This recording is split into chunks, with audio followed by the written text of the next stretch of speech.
body of wisdom na ito na tinatawag na Ecclesiastes, which means the teacher. Verse 2, meaningless, meaningless, says the teacher. Utterly meaningless, everything is meaningless. A very misunderstood word in the Bible, this meaningless.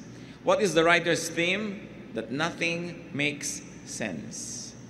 It is what really might be used as equivalent of meaningless, or in other versions they say vanity, vanity. And later on we're going to deal more about what it means to have anything as meaningless. Verse 3, what does man gain from all his labor at which he toils under the sun? A very important question. Lahat ng tao may ginagawa. Merong magmamadali, merong mabagal, merong malaki ang ginagawa, merong maliit, pero lahat ng tao, meron siyang adhikain, meron siyang prinsipyo, meron siyang mga bagay that he dies and lives for. But the question here means to discover, to uncover the significance in what people do. Bakit mahalaga po na makita natin ang kahulugan ng ginagawa natin? Kasi kukonti ang oras natin sa mundo. Madami sa ating mga waking moments, inuubos natin sa ating ginagawa. Sulit ba ang pag-ubos natin ng panahon? Kuminsan kung bata ka, hindi mo pa iniisip na kukonti ang panahon because you think you have life ahead of you. Pero pagka tayo ay lumampas na sa katanghaliang tapat ng buhay, nagsisimula na nating ma-realize na maiksi ang buhay. Madaling mabawi ang buhay. Dapat ang pinag-uubusan ng panahon yung may katuturan at may halaga. Yung meaningful as against meaningless. Verses 4 to 7, Ecclesiastes chapter 1. Generations come and generations go, but the earth remains forever. The sun rises and the sun sets and hurries back to where it rises. The wind blows to the south and turns to the north, round and round it goes, ever returning on its course. All streams flow into the sea, yet the sea is never full. To the place the streams come from, there they return again. In a very poetic way, pinakita sa atin ng Solomon na ang lahat ng bagay nagre-recycle lang, paulit-ulit, pabalik-balik. That everything is cyclical. Na kaya mabuhay ka, kaya mamatay, huminga ka o hindi, ipanganak ka o hindi, sisikat ang araw, lulubog, ang hangin galing sa north, magpupunta sa south, magpapaikot-ikot, pabalik-balik lang. Pati yung tubig, magiging liquid, magiging vapor, pagkatapos magiging tubig uli, magiging liquid na naman. Walang natadagdag at walang nababawas sa mundo mula nang ito ay nilikha. People do not make a dent on life. People don't make a dent on the world. Kahit yung mga paminsan napakaganda ng mga sibilisasyon, mga lungsod na ginawa, nakikita natin kinain uli ng gubat, bumalik uli ang dati. In fact, yung mga halaman, hayaan mo lang yan, huwag mong pigilin, tatakpan niya uli tayo lahat. Kita nyo yung mga tulay, mga bubong, tinutubuan ng halaman, pag di mo binubunot, mga alulod, babalik uli sa lahat. Kahit anong pagsisikap ang gawin mo, babalik at babalik ang lahat. Ecclesiastes 1:8, all things are wearisome, more than one can say. The eye never has enough of seeing, nor the ear its fill of hearing. Hindi naman doon nasasatisfy ang tao. Hindi nabubusog ang mata kahit kailan. Hindi nabubusog ang tainga. Lahat laging kulang, gusto pa, more, more, more. So ano po ang isa sa mga lesson dito na mahinuha natin? That having more is not the answer.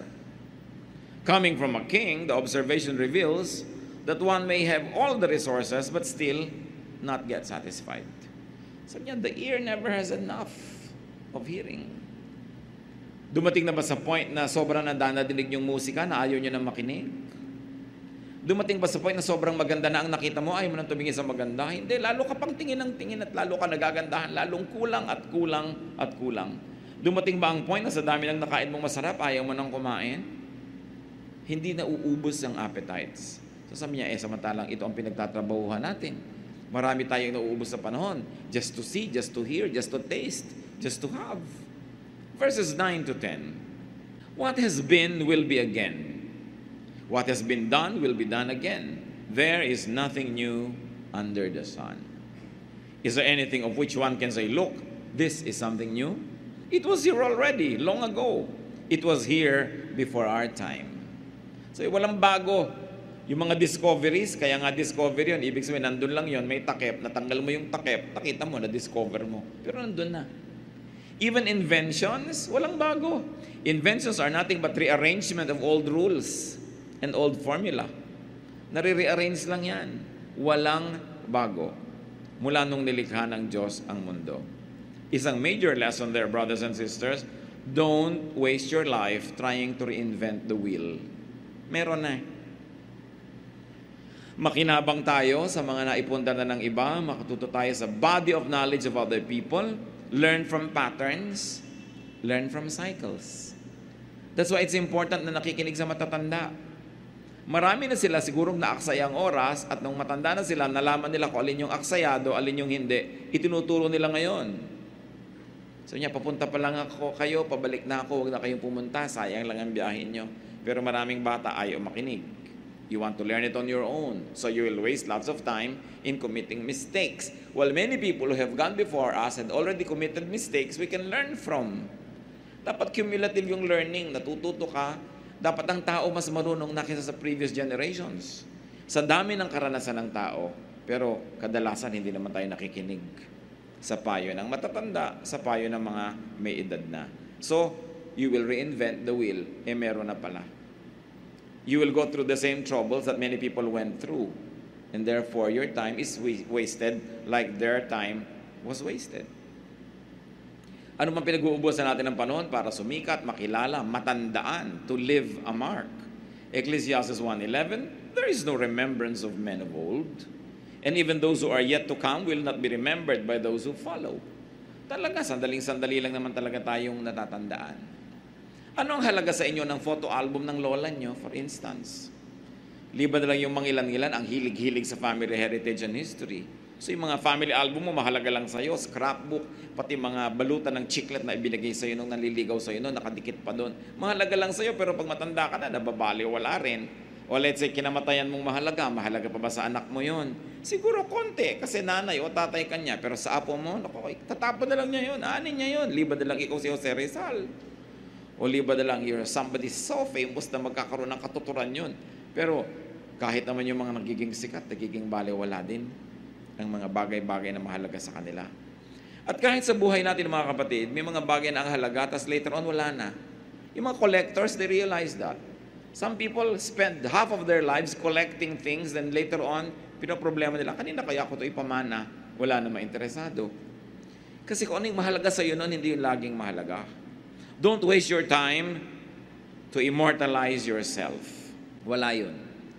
Kahit yung mga ating Cementerio del Norte, ang gaganda ng mga musilyo, ng mga pamilya, they think that they will be immortalized and remembered forever. Ngayon, tinitirhan na ng buhay yung mga libingan nila. So, yung mga iba, kinukuha na yung mga patay nila, nililipat sa iba dahil wala, nakakatakot na yung lugar na yan, hindi na siya in. Ganon din naman yung mga sphinxes at mga pyramids ng Egypt, that they thought they'd be there forever. Ang dami nila inilagay na wealth. Nung bumagsak ang imperyo nila, lagi tuloy hinuhukay yung mga libingan para makuha yung wealth. No, but this is forever. Pagka iniisip natin yung buhay natin, sayangin natin para lang magkamonumento ka, sumikat ka, maalala ka. Sayang kasi baliwala rin. At ito yung mga pinag-uusapan ni Solomon. Yung mga meaningless things. Para yung buhay natin, maitalaga natin kung ano yung meaningful. Para kung tayo babawian na ng buhay, wala tayong pagsisihan na nasayang ang ating panahon.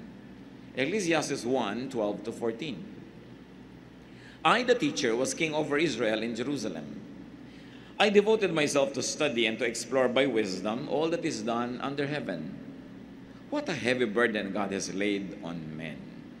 I have seen all things that are done under the sun. All of them are meaningless, a chasing after the wind. Sabi niya, ako, king, lahat ng gusto kong gawin, nagawa ko, na-afford ko, lahat ng gusto kong project, lahat ng gusto kong pag-aralan, napag-aralan ko, ang gusto kong i-research, na-research ko, ang dami kong ginawa. Sinuri ko lahat yung mga bagay na yan. You know why Solomon could do that? Because his reign was very peaceful. He inherited a very powerful, united, and peaceful kingdom. Yung ipinundar ng tatay niya na si David, whose life was spent mostly in war, magulo, siya ang nakinabang. Tahimik na tahimik ang buhay niya, marami siyang pwedeng pag-aralan. At hiningi niya sa Diyos, bigyan siya ng wisdom, binigyan siya. Ang yaman-yaman niya, Ang mga tao nagpupunta sa kanya para makinig sa kanyang katuruan. Pag may nababalitaan siyang marunong, ipinasusundo niya, ano ba yung runong mo? Ikwento mo sa akin. Dami-dami niyang alam. Pero sabi niya, alam niyo, ang nalaman ko lang, wala naman talagang dapat malaman.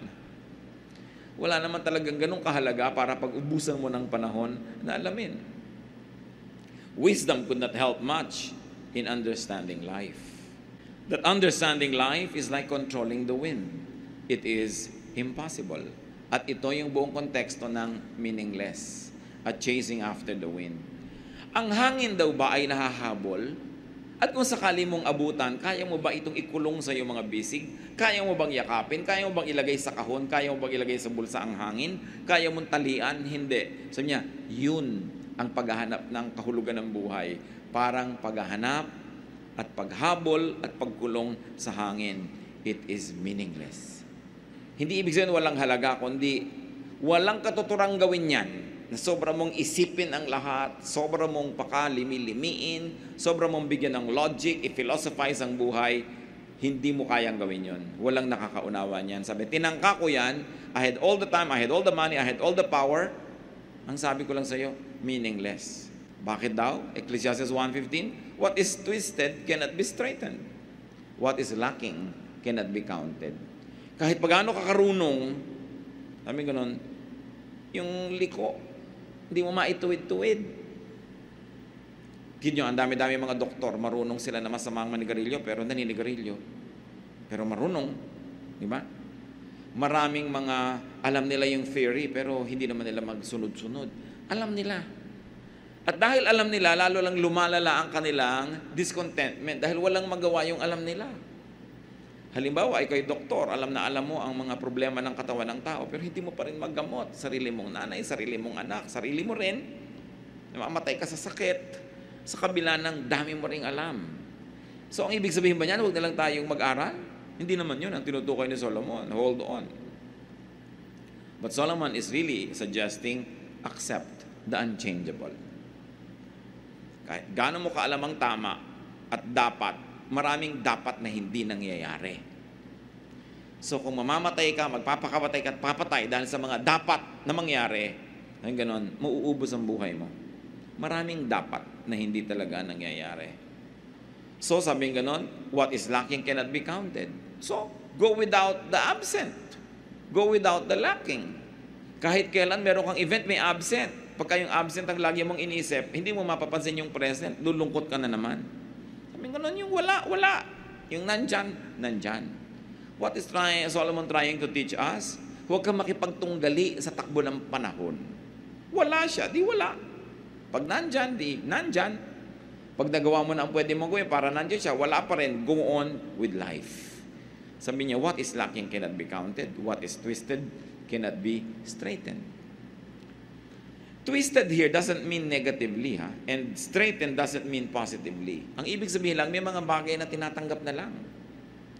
Maraming mga magulang nagtatakwil ng anak dahil hindi matanggap yung anak kung ano man yung anak niya. Maraming mga anak lumalaya sa magulang kasi hindi niya matanggap yung magulang niya. Pinipilit niya yung magulang niya maging kung ano ang konsepto niya, kung ano dapat ang magulang. May mga magulang naman, gusto ang anak dapat ganito, anak ka dapat ganito ka. Pero hindi ganon. Sabi ganon, twisted yan, hindi mo yan maitutuwid. Tanggapin mo siyang twisted. I don't mean moral and immoral. I mean, there are things you simply cannot change. At lang lalo kung yun ay nasa buhay pamilya, makakapagpalit ba tayo ng tatay at nanay? Makakapagpalit ba tayo ng kapareha sa buhay ng ganun-ganun lang? Makakapagpalit tayo ng anak, kapatid? Hindi. So tinatanggap ang mga bagay na hindi mabago ayon sa iyong panlasa. Para hindi lagi kayo nagtutunggali at hindi laging may struggle sa inyong buhay. Ecclesiastes 1:16-18, I thought to myself, look, I have grown in increase in wisdom more than anyone who has ruled over Jerusalem before me. I have experienced much of wisdom and knowledge. Then I applied myself to the understanding of wisdom and also of madness and folly. But I learned that this too is a chasing after the wind. For with much wisdom comes much sorrow. The more knowledge, the more grief. Sabi ko noon, wala namang naging mas marunong na hari dito kaysa sa akin. Talagang ako na ang pinakamarunong. Nalaman ko ang hindi naabot ng iba. Nalaman ko ang pinangarap lamang na alamin ng iba. So, sinubukan kong mga karunungan, sinubukan ko rin ang makahangalan. Sabi niya gano'n, baka doon nandun ang kahulugan ng buhay. Sabi niya, pero alam nyo, yung paghanap ng kahulugan ng buhay na ito, para lang paghahabol sa hangin. Sabi gano'n, it is meaningless. Hindi mo pa rin siya maiintindihan. At sabi, eto pa, habang rumurunong ka, lumulungkot ka lang. Habang dumadami ang alam mo, mas napapasok ka lang ng kalungkutan sa buhay. No?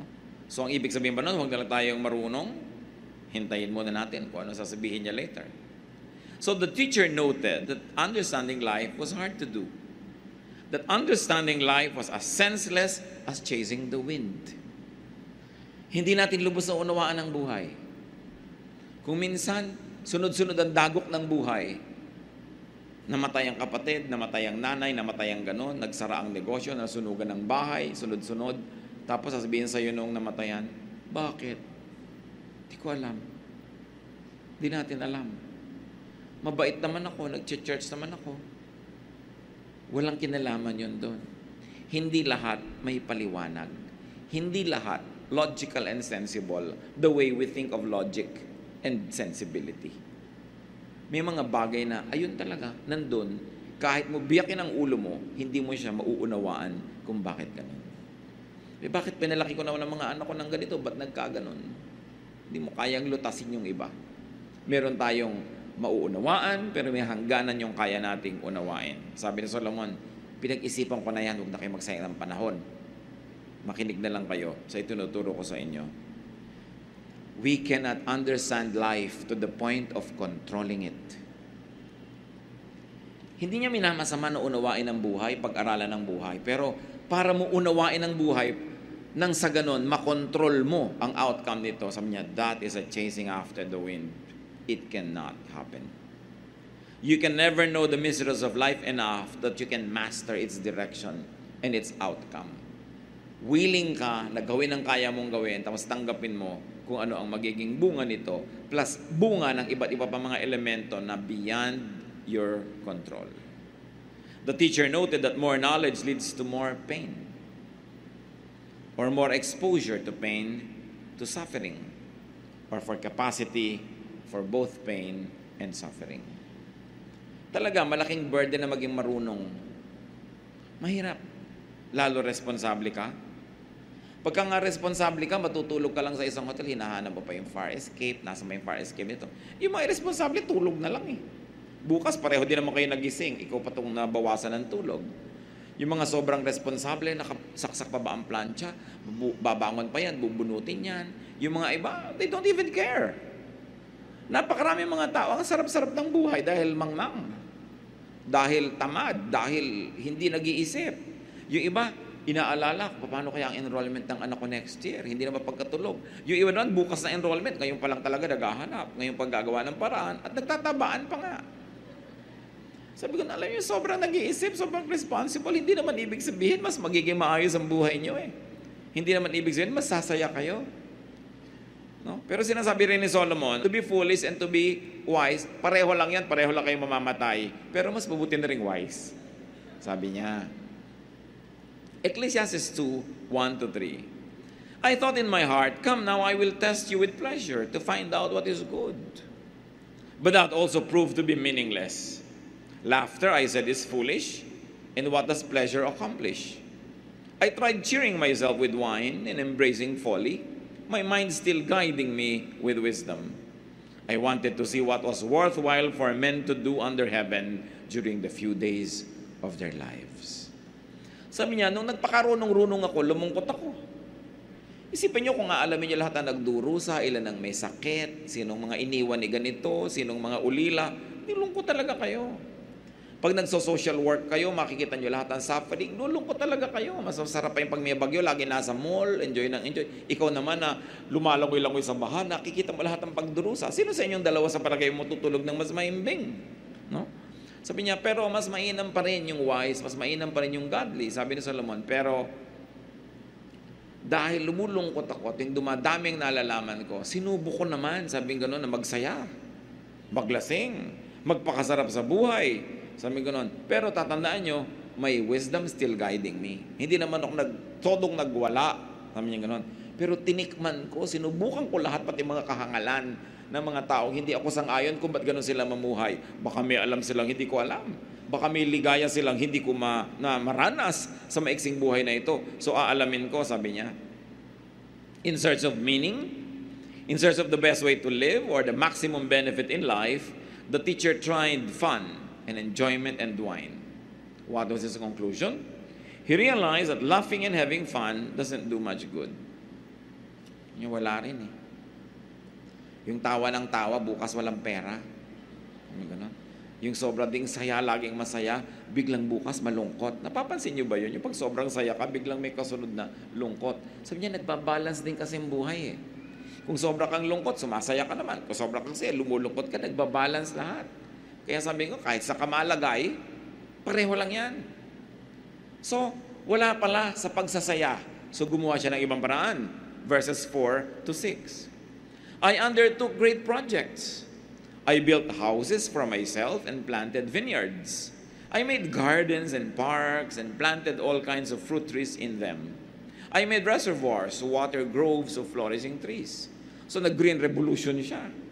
Nagtanim siya, nag-backyard farming, naggawa ng mga irigasyon para sa ikabubuti ng mga tao, sa kakahanap niya ng kahulugan ng buhay. At marami rin sa atin gumagano, nagkakawang gawa. Hindi dahil ang yaman-yaman, kasi naghahanap ka rin kung saan ilalagay yung sarili mo, saan ka nga ba sasaya. Verse 8, sabi niya, hindi ko pa rin nakita doon, I amassed silver and gold for myself, and the treasure of kings and provinces.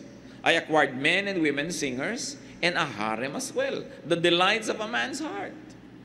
Sabi, okay, aside from my very, very fruitful agricultural projects, nag-ipon din ako ng maraming kayamanan. Marami akong kinita. Many kings come to me and pay their dues to me just to hear me talk. Ganon kasi karunong si Solomon. Ganon, kumuha ko ng mga singers. Kantahan naman. Walang katapos ang mga singers dyan. At may harem, alam niyo naman, libo-libo ang kanyang asawa. Diba? Daan-daan ang kanyang mga pinakasalan. But of course, it was a political move also of a very wise king, no, to consolidate his empire through intermarriages. Sabi niya, I did all the delights of a man's heart. Ginawa ko rin yan. Verse 10, I denied myself nothing my eyes desired. I refused my heart no pleasure. My heart took delight in all my work, and this was my reward for all my labor. Sabi, lahat ng nagustuhan ko, kinuha ko. Lahat ng naisipan ko, ginawa ko. Lahat ng iniisip kong masarap, dinanas ko. Verse 11, yet, when I surveyed all that my hands had done, and what I had toiled to achieve, everything was meaningless. A chasing after the wind. Nothing was gained under the sun. Sabi, wala ako na idagdag sa mundo. Dumami nga ang mga babae dito sa palasyo ko, nakontian naman doon sa pinanggalingan. Pareho lang. Sabi nga, no? Nagtanim ako dito, pero hindi doon tumubo dito. So, nandito rin. Pero wala naman talaga nadagdag sa planeta. Wala naman talaga tayo na idadagdag sa planeta. Subukan yung bumili ng mga halaman sa Bulacan Garden, na puno ng halaman yung bahay nyo, pero naubusan naman sila. Lumipat lang, nagpapalipat-lipat lang. Wala tayong naidadagdag. Magpapatayo ka ng bahay, pero may mga batong tinibag kung saan, buhangin kinuha kung saang ilog, napunta lang sa lugar mo, pero wala naman, nagpalipat-lipat lang. So the teacher tried and enjoyed great and productive and fruitful projects. It was beneficial to others as well. He tried construction, agriculture, irrigation, ownership, acquisition of slaves and laborers, even animals. He tried entertainment and romance, fame and wisdom, boundless freedom, even enjoyment of what he did. His finding, everything was simply not worth the trouble. A chasing after the wind. When you try to shepherd the wind, you cannot do that. Sabi niya, ito ang napapala ko sa paghahanap ng lahat ng logic at kahulugan. Alam niyo po, mas mainam pa kuminsan yung walang-wala ka pero umaasam ka, kesa nasa iyo ng lahat, tas hindi ka masaya at hindi mo na malaman kung ano pang aasamin mo. Mas nakakalito yun. Yung walang-wala ka, alam mo yung gusto mo. Minsan tuwang-tuwa ako sa mga wage earners. Kapag nagka 1,000 lang ako, alam na alam niya kung anong gagawin niya. Pag nagka 5,000 ako, alam na alam ko kung anong gagawin ko. Yung nagkaroon ng konting bonus, wow, kain na sila sa kung saang restaurant ng pamilya niya. Nagkaroon lang ng 2-day holiday, alam na alam nila, pupunta sila kung saan. Pero yung ang dami-daming pera who can go anywhere, saan nga ba tayo pupunta? Ano bang gagawin natin? Ano bang bibili natin? Ewan ko kung marami na sa inyo nakakaranas sa ganung level na sa dami, hindi nyo malaman ang gagawin. Pero kung nararanasan nyo yan, alam nyo ang tinutukoy ko. Mas mahirap yung meron kang resources kasi hindi mo alam kung anong gagawin mo kaysa sa wala, tas alam na alam mo. At least may goal ka. May hinahangad ka, may inaasam ka. So, litong-lito na yung Solomon. At siguro kayo rin. Ano nga bang mapapala natin dito sa Ecclesiastes na to? Chapter 2, verses 12 to 17. Then I turned my thoughts to consider wisdom and also madness and folly. I saw that wisdom is better than folly, just as light is better than darkness. O, kita nyo na yung sinasabi niya, huwag pa rin tayong pumili ng foolishness. Yung mas mainam pa rin, kahit pareho lang yan, iba pa rin yung wise. Iba pa rin yung nasa panig ka ng katuwiran. Verse 14, the wise man has eyes in his head, while the fool walks in the darkness. But I came to realize that the same fate overtakes them both. Then I thought in my heart, the fate of the fool will overtake me also. What then do I gain by being wise? I said in my heart, this too is meaningless. For the wise man, like the fool, will not be long remembered. In days to come, both will be forgotten. Like the fool, the wise man too must die. So I hated life, because the work that is done under the sun was grievous to me. All of it is meaningless, a chasing after the wind. So niya, alam nyo, mas mainam yung matalino ka kaysa hindi ka matalino, righteous ka kaysa unrighteous ka. Pero ito sabihin ko sa inyo, matalino ka matindi, righteous ka man, pareho lang kayo mamamatay. Sabi niya. Kaya ito naman, konsolasyon nung hindi masyadong matatalino, ay, mamamatay ka rin. Sabi niya doon sa matalino. Sabi niya doon sa mayaman, mamamatay ka rin. No? Nakakaroon siya ng konsolasyon. Pero yun namang mayaman na, sabi niya, anong napala ako? Ano napala ako sa pagpakatalino? Pareho lang kaming mamamatay nung hangal na yan na naglalakad sa labas. Di ba? Minsan donyang-donya ka, ang bango-bango mo, ang yaman na yaman mo, tapos yung maid mo, pareho lang kayong mamamatay eh. Ganon. So ano nga ba talaga ang pinagkaiba? Ano nga ba ang special sa buhay? The teacher realized that wisdom and foolishness are both meaningless. They're almost the same. But though wisdom and foolishness are both meaningless, sabi niya, wisdom still better. Why? Because wisdom is on the side of godliness, of God. Namamatay kang masama, mabuti na yung mamatay kang mabuti. Namamatay kang gutom, mabuting mamatay kang busog. So kahit pare-pareho tayong namamatay, meron pa rin namang advantage yung nag-iisip at yung may katuwiran. But though wisdom is better, both the wise and the foolish die and experience the same things. Lumulungkot din ang mayaman tulad ng mahirap. Nagkakasakit din yung mayaman tulad ng mahirap. Masakitin pa nga madalas. At namamatay din yung mayaman at sabi, pareho lang kayong malilimutan. Nakita nyo, gaano ba karaming natatandaan natin sa mga pharaoh? Gaano ba karaming natatandaan natin dun sa mga hari at mga reyna na may mga magagandang puntod? Pareho lang. Nung mga natumbal na lang dyan sa gilid ng daan at tinubuan ng damo at nakalimutan na siya ng mundo. So the teacher began to hate life. Sabi niya, nawalan ako ng gana sa buhay. Or you might want to say, the teacher began to love life less. Again, this sad realization could be brightened up if one didn't take life seriously. Sabi niya, masyado ka kasing serious, masyado mong iniisip, kaya tuloy nababahala ka. Mag-isip ka lang nung dapat mong isipan, yung iba, huwag mo na silang isipin. Ecclesiastes 2:18-19, I hated all the things I had toiled for under the sun, because I must leave them to the one who comes after me. And who knows whether he will be a wise man or a fool. Yet he will have control over all the work into which I have poured my effort and skill under the sun. This too is meaningless. Sabi niya, alam niyo, isa pang walang katuturan sa buhay, hindi mo maintindihan, sobra ka nagpakahirap, nagpundar, nagpakatino, at nagpayaman, tapos mamamatay ka, may ibang magmamana. At kung siya man ay matalino o hindi, doesn't matter. Sa kanya mapupunta yon. So niya, di ba, meaningless? Dami-dami mong pinaghirapan, tapos mamanahin lang niya.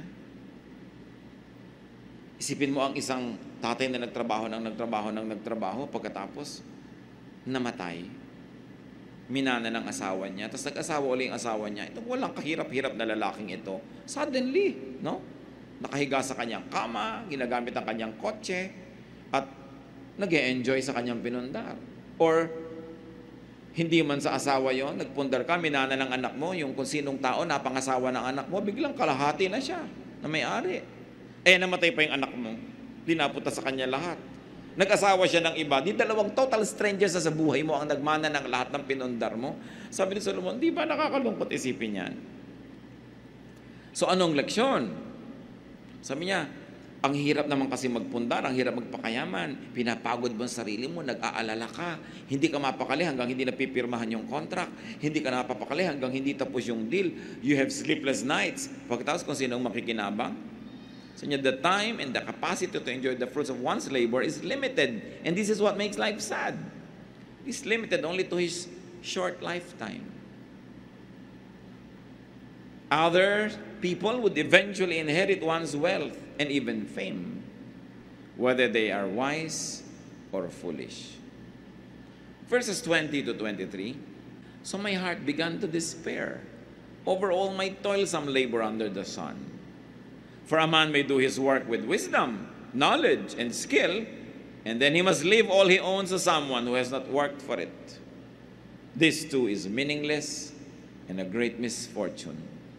What does a man get for all the toil and anxious striving with which he labors under the sun?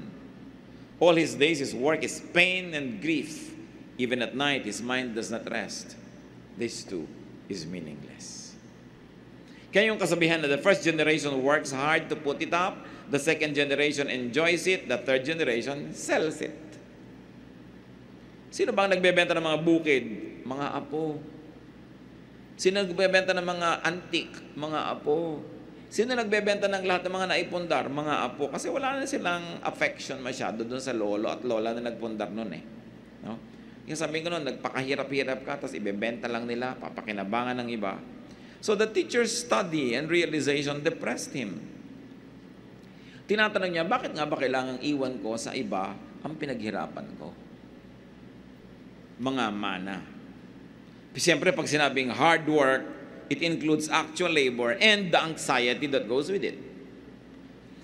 Pagka nagtatrabaho ka, hindi lang pagod ang iyong katawan, pagod din ang isip mo, nag-aalala ka, marami kang iniisip, marami kang stress para maipasok mo ang kabuhayan. Tapos nagkaroon ka ng ulcer, nagkaroon ka ng mga sakit, kung ano-ano nangyari sa'yo. Tapos mamamatay ka ngayon, mamanahin ng iba. Kadalasan, lugi ang nagpundar. Lugi. Luging-lugi. Katulad nung naghirap halimbawa ang asawa sa Saudi Arabia, ibibili ang asawa ng mga kwintas at kung ano-ano mga ginto-ginto. No? Talagang halos masubsob sa lupa sa dami ng suot na alahas. Kasi sabi daw, investment. Pero sa oras ng pangangailangan, hindi pa kalahati na ng halaga na mabebenta yun eh. Babarat-barating ka eh. No? Meron bang nakabenta ng alahas sa oras ng pangangailangan na tipak ang benta? Laging palugi. So lugi yung nagpundar. Parati. So sabi nito na naman si Solomon sa 24 to 26, a man can do nothing better than to eat and drink and find satisfaction in his work. Sabi niya, ayaw niyong malugi, etong gawin niyo. Araw-araw, you must enjoy some food and some drink, and whatever you do, find satisfaction in it. Kung nahihirapan kayo, huwag yan ang gawin nyo. Kasi ito ang dami-dami kong kikitain. Pero naman naubos ang kalusugan mo, lumungkot ka, ipapamana mo lang sa iba. Find something else. Kahit konti lang yung income that you enjoy. Para hindi ka lugi. Merong napunta sa'yo. So niya, this too I see is from the hand of God.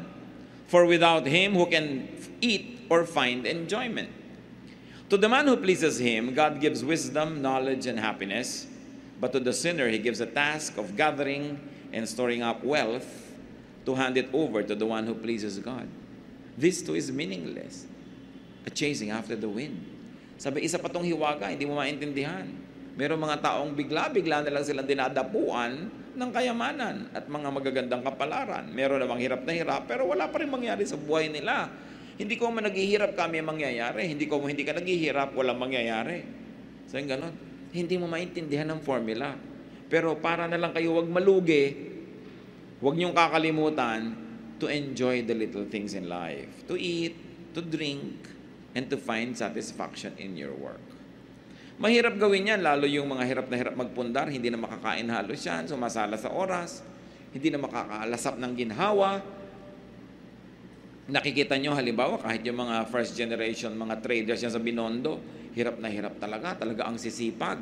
Doon lang sila nakatira sa entresuelo, doon sa ibabaw lang ng tindahan nila. Doon na umiikot ang buong mundo nila. Pero after 20, 30 years, biglang lilipat sila sa Dasmariñas Village. No? Pagkatapos, sinong sobrang nag-enjoy no na? Mga anak, mga manugang, at mamaya mga apo na. Usually, yung first generation, konting-konti ang na-enjoy. So, itong tinutukoy ni Solomon. Sabi ganoon, dapat kung nagtatrabaho ka, nagpupundar ka, huwag mong kakalimutan yung sarili mo, mag-enjoy ka rin.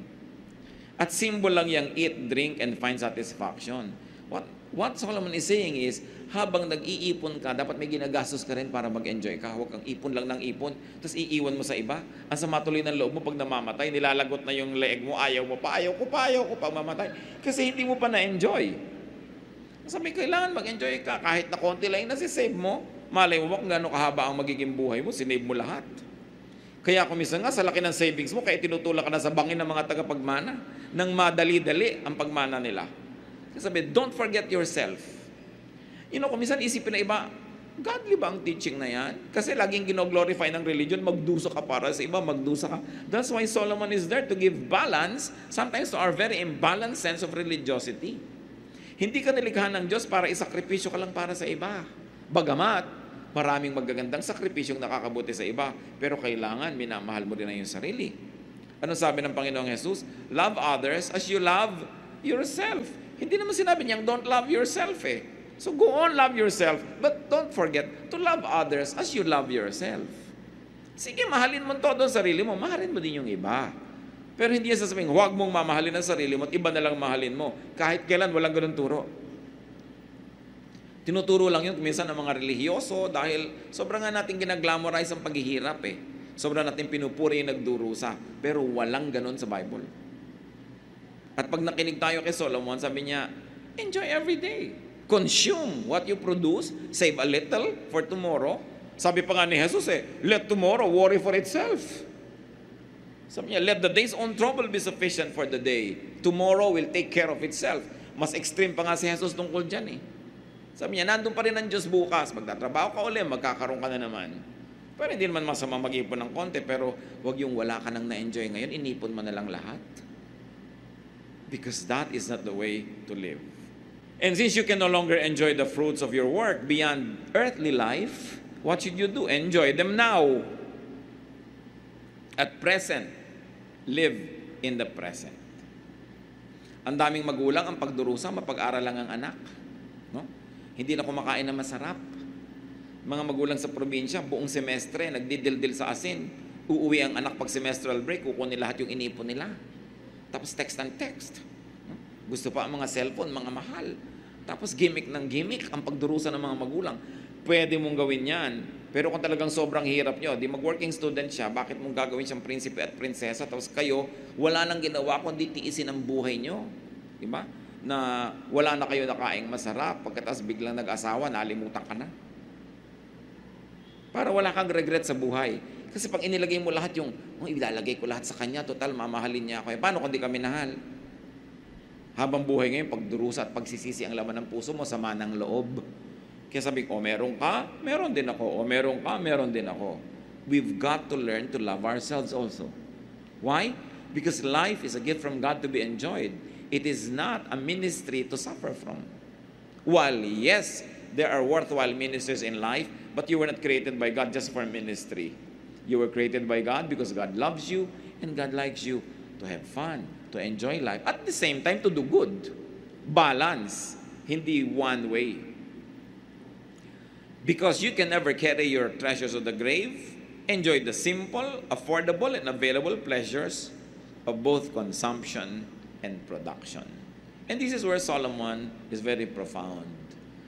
Iniisip ng marami ang enjoyment sa consumption lang. Di bali, magtrabaho tayo na magtrabaho, mahirapan tayo na mahirapan. Sa weekend naman, may day off tayo at mag-enjoy tayo. Hindi yan ang tinuturo ni Solomon. Ang tinuturo niya, paski yung Monday to Friday na nagtatrabaho ka, dapat enjoyin mo yan. Kasi yung Monday to Friday last week, hindi na babalik ever.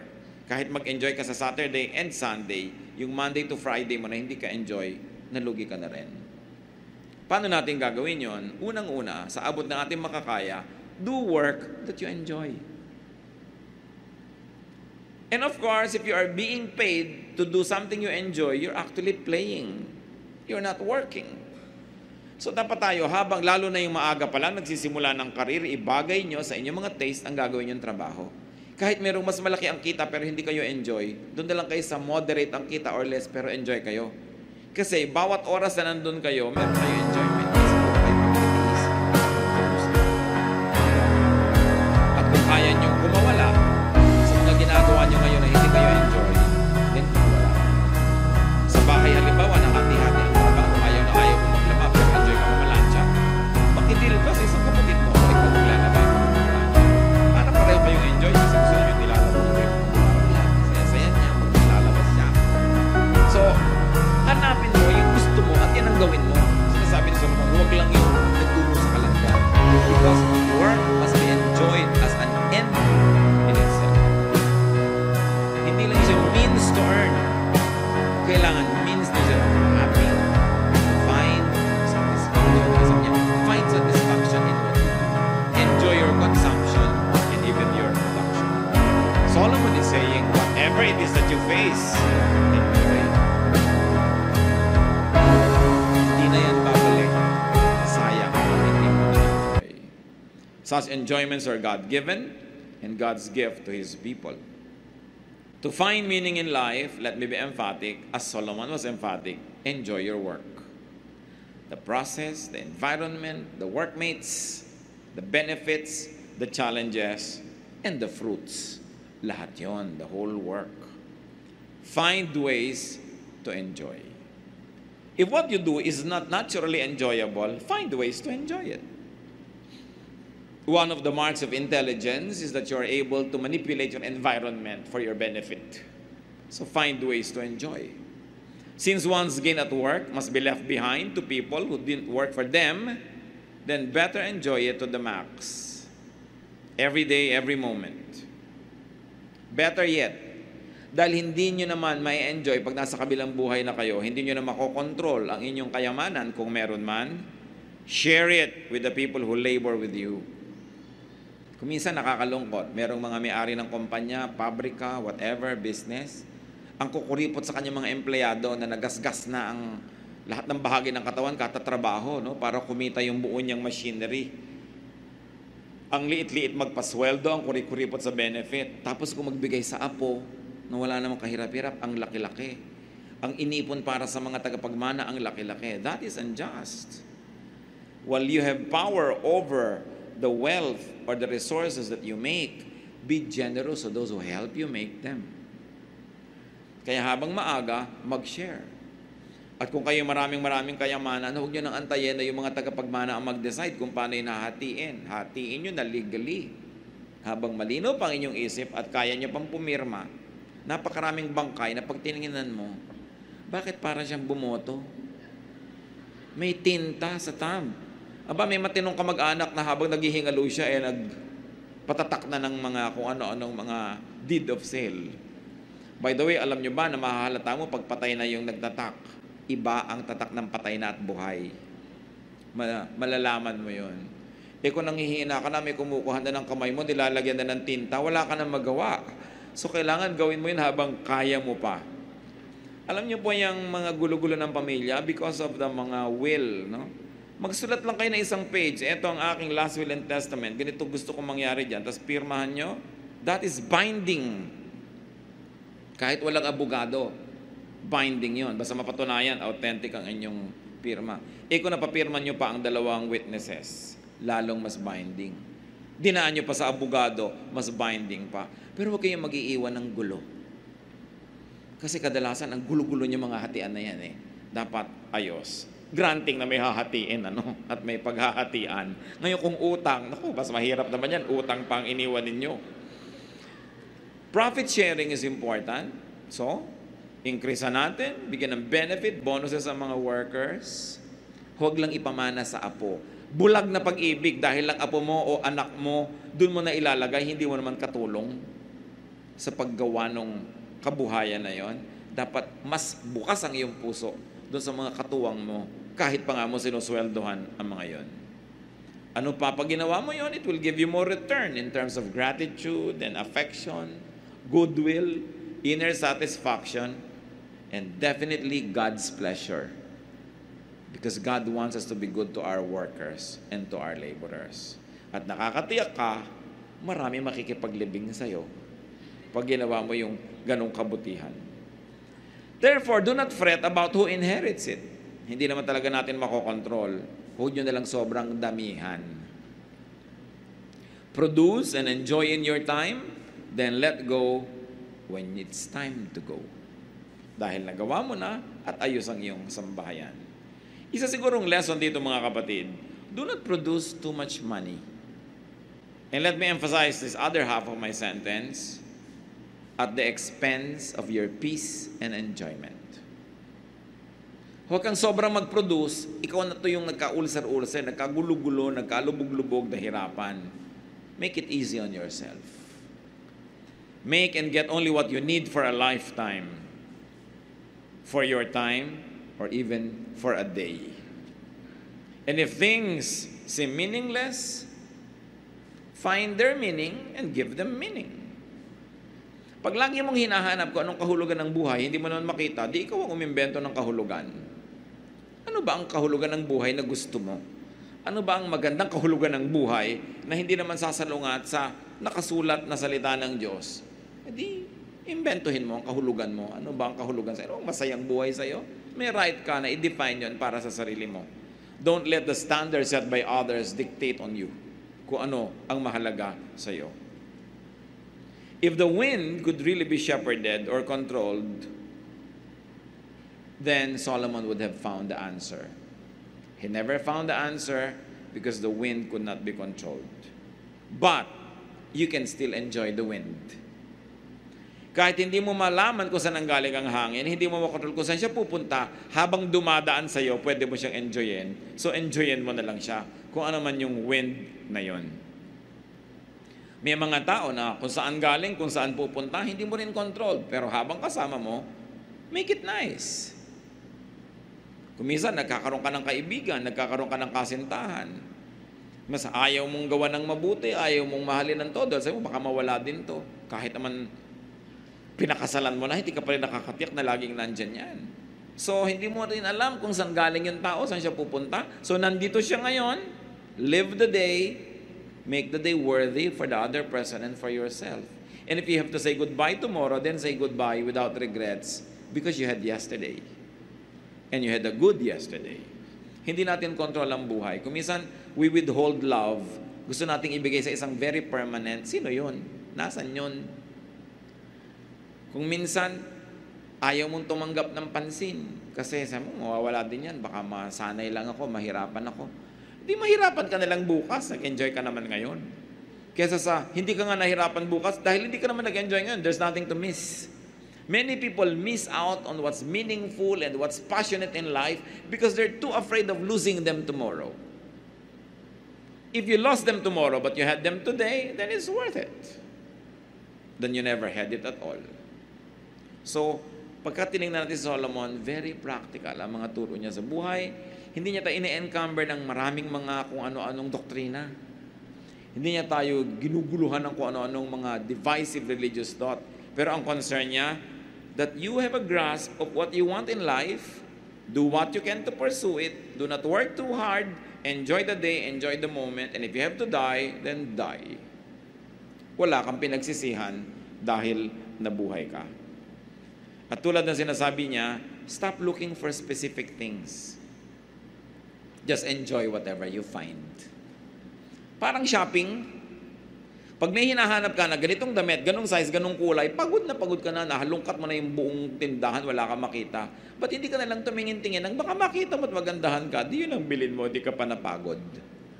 But when you always have a specification of what you want, most of the time, you will just be searching and you won't find it. So why don't you just open your eyes to things that are not nice, that you never even imagined to have existed? Because they can also give you happiness. Yung maraming masyadong requirement, bihirang sumaya. Madalas bigo, kasi susukatin nila ang lahat sa kanilang inaasahan. They are not ready for surprises. And when pleasant surprises come, they are not even ready to appreciate it because they're fixated on their specifications. Dapat marunong tayong mag-adjust. What cannot be straightened, cannot be straightened. What is absent. So you make do with those who are present. And in all your work, do it for God. Do everything as if God wants you to do it. Because everything we do can please God if we do it with all our heart. If it is godly, and of course it is good. 1 Corinthians 10:31, whatever you do, do it all for the glory of God. Kung saan ka man ngayong station nalagay sa buhay, complete man o incomplete ang happiness mo dyan, do it with feelings. Do it well. Do it as unto the Lord. And you will find joy in it. Because God will let joy flow into your life. Because God loves a cheerful worker.